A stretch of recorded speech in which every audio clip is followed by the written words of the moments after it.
चतुर्थी तिथि गणेश जी की तिथि मानी जाती है। आप जानते होंगे हमारे 7 दिन है, सोमवार, मंगलवार, बुधवार, गुरुवार, शुक्रवार, शनिवार, रविवार। रवि मतलब भगवान सूर्य। 7वां दिन रविवार माना जाता है, सूर्य का दिन है। सोमवार भगवान शिव जी का दिवस है। ठीक उसी प्रकार हमारे 15 दिन की तिथियां प्रतिपदा, द्वितीया, तृतीया आदि 15 दिन कृष्ण पक्ष के, 15 दिन शुक्ल पक्ष के, ये 15 तिथियां चंद्रमा की कलाओं पर निर्भर होती है।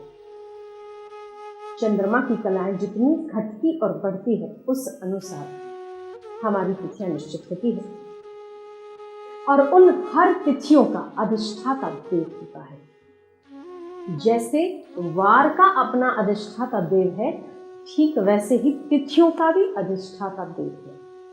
चतुर्थी तिथि के अधिष्ठाता देव भगवान गणेश माने जाते हैं। चतुर्थी के दिन, वो भी भाद्र पक्ष की चतुर्थी, इस चतुर्थी के दिन गणपति बाप्पा मोरिया के नाम से उत्सव, उल्लास और उमंग जन समूह में देखने को मिलता है। केवल देश में नहीं, विदेशों में भी भगवान गणपति अग्रिम पूज्य स्थान रखते हैं। केवल इतना ही नहीं, आप लोगों के घर के दरवाजों तक भगवान गणेश जी की मूर्ति को स्थापित होता हुआ देखते हैं। अब भगवान गणेश जी का चतुर्थी के साथ क्या संबंध है और इस दिन चंद्रमा का देखना निश्चित क्यों माना गया है? कहते हैं कि इस रात को जो चंद्रमा के दर्शन करता है उसे कलंक लगता है। नया सुना? शास्त्रों में इस बात का वर्णन है कि भगवान कृष्ण ने भी चंद्रमा देख लिया तो उन्हें भी स्यमंतक मणि चुराने का आरोप लगा। वो क्यों लगा आपको बताते हैं। अगर इसका हम वैज्ञानिक ढंग से वैज्ञानिक विवेचन करते हैं तो इसका साइंटिफिक रीजन है कि चंद्रमा मन का कारक है और सूर्य प्राण शक्ति का कारक। चतुर्थी को सूर्य और चंद्र ऐसी कक्षा पर अवस्थित होते हैं जब मन का कारक चंद्रमा का प्रभाव सीधा मानव के मन पर पड़ता है। और अब विज्ञानी ये भी मानते हैं कि सूर्य में प्राण शक्ति है, जीवनी शक्ति है, उसके साथ सूर्य में मारक किरणें भी है। विज्ञानी कहते हैं कि सूर्य में जो काले धब्बे दिखाई देते हैं वो कार्बन गैस का पुंज है, उसमें मारक किरणें भी है।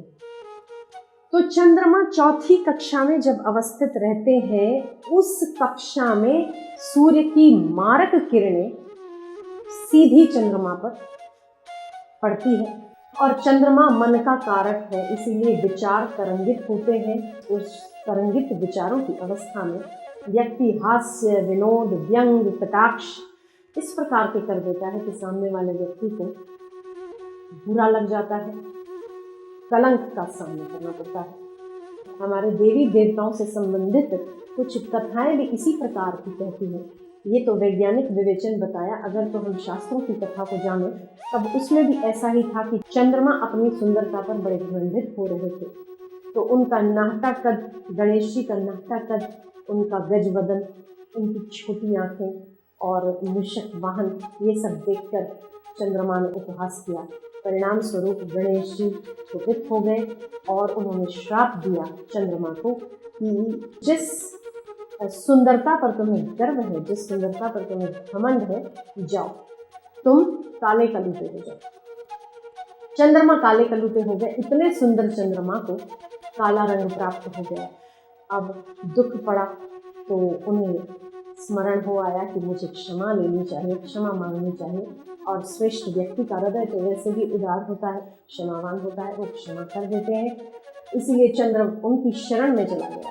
तब गणेश जी ने उन्हें कहा कि देखो, मेरे मुख से जो निकल गया है वो वाणी तो निकल गई है, उसका कुछ नहीं हो सकता, पर ये हो सकता है कि तुम अपने काले कलूटेपन को धीरे धीरे कम करते हुए 15वें दिन पर तुम पूर्ण सुंदरता को प्राप्त हो सकते हो।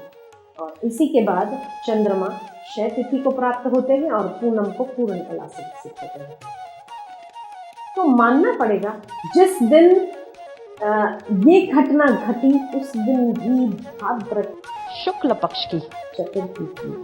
इसीलिए चतुर्थी के दिन आप चंद्रमा के दर्शन ना हो ऐसी कोशिश करें। कई लोग तो घर से बाहर नहीं निकलते हैं, कई लोग अपने घर में पर्दे लगा के रखते हैं ताकि चंद्रमा के दर्शन ना हो, और कई लोग यात्रा करते हैं तभी भी हम, क्योंकि मुझे इस बात का अनुभव है, मेरे से भी गलती से 1-2 बार देखा गया, दर्शन चंद्रमा के हो गए, तो हमें भी इस बात का अनुभव है कि व्यर्थ के कलंक लगते हैं जो आप नहीं करते हैं, और जब कलंक लगते हैं तब आप उसे मिटाने के लिए कितनी कोशिश कर लो, मुश्किल तो होती ही है। खैर, इसीलिए हम चाहते हैं कि अगर तो शास्त्र इस बात से सहमत है और विज्ञान भी इस बात को मानता है कि चतुर्थी तिथि सूर्य की सीधी, मारण और हानिकारक किरणों को लेता है चंद्रमा, तो हमने और हमारे इर्द गिर्द भी बहुत ऐसे अनुभव मैंने किए हैं कि चंद्रमा के दर्शन करने से कलंक लगता है। इसीलिए हम कभी कहीं जाना आना पड़ता है तो हम कोशिश करते हैं कि